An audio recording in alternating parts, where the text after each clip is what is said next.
Remember Michael Avenatti, Sloppy Daniels' lawyer, the media darling who was on cable news every single day to repeat the same exact story for maximum saturation? My client Stormy Daniels had an affair with Donald Trump and he paid her $130,000 in hush money. Well, the reason we haven't heard from him lately is because he's been in prison for defrauding Stormy Daniels and numerous other clients of his. Yesterday, MSNBC conducted an over-the-phone interview with him from prison because on Monday, Donald Trump's first criminal trial starts over the payment to Sloppy, which the Marxists are claiming was a campaign finance violation because he didn't list it as a campaign finance expense because it was a personal expense, and even if he wasn't running for president, he still would have paid her the money. Everybody knows that. But they decided to conduct an interview with him because that's going to be the hot topic very soon. And I'll play the clip in just a moment, and let's just say he's playing a different tune these days that didn't sit very well with MSNBC. And you join us at a very newsworthy time. Some of your lawyering led to the exposure of the evidence in this case. The New York trial now will be Donald Trump's first and possibly only trial this year. How do you assess the strength of the prosecution's case? Well, I think what I'm about to say is going to surprise a lot of people, and that is that, I think this is the wrong case at the wrong time, Ari. I think that the case is in many ways stale at this juncture. You're talking about conduct that occurred some 8 years ago. I think the fact that it's occurring in state court in New York is a mistake. And I think that when you are going to potentially deprive tens of millions of Americans of their choice for the presidency of the United States, whether we agree with those folks or not, or regardless of what we may think of Donald Trump, I think it's a mistake to do it based on a case of this nature. Look at how sad and disappointed the MSNBC host is. But before you get too excited and start thinking that Michael Avenatti is now a MAGA supporter, he's actually thinking about this very strategically. And he goes on to elaborate his point, and he makes a lot of sense. I was hoping, frankly, that there would have been less hand-wringing, less bedwetting, and that the January 6th case would have been filed in a more timely manner. There's no excuse or reason as to why that case could not have been brought in 2021, and it should have been brought in 2021. And had it been brought in 2021, we would not find ourselves in the situation that we're in right now.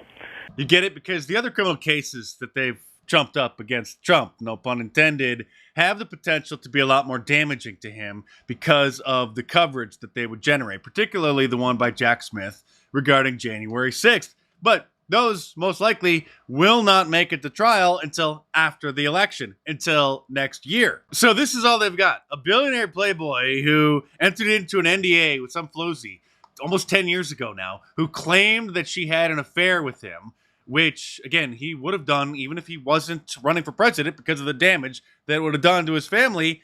And they're claiming that that's a felony and that was a campaign finance violation. The two panelists that MSNBC had lined up to talk about the incredible exclusive interview with Michael Avenatti weren't very happy that he did not try to gaslight the audience and instead expressed his frustration in the failed attempts to try to derail President Trump's campaign. What do you think of the 2 points he makes there, that he does expect Trump to be convicted, but he also thinks there are issues in this case? I wouldn't take his word on either of those two things. He knows nothing about this case.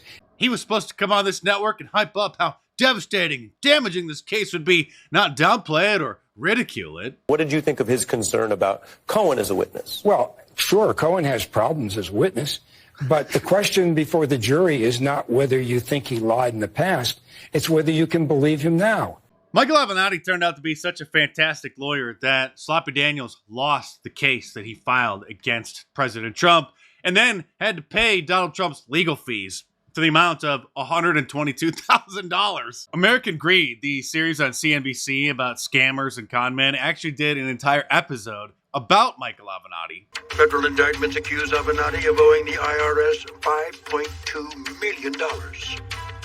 Prosecutors allege Avenatti is giving state and federal tax withholdings taken from every employee's paycheck. Avenatti even considers a run for the White House himself to replace the president he calls a fraud. With all this talk about Stormy Daniels back in the news, which will dominate the mainstream cycle for the next few weeks with the trial coming up next week, I mean, I'm wondering what's next. Are they going to bring back the old Russiagate conspiracy? Ha ha ha! Oh, wait, what's this? Russian propaganda has infected the Republican Party's base, and the Republicans in Congress were repeating Russian propaganda on the House floor. This is Stephen Colbert on Monday. Can I get a witness? Have you?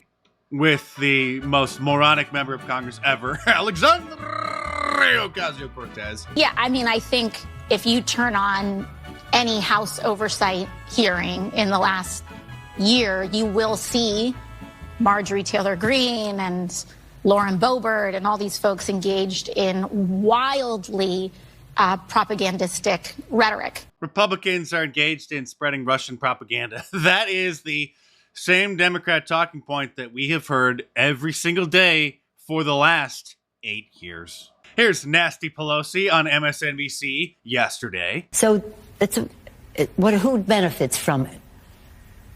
Donald Trump. Who benefits from Donald Trump? Putin.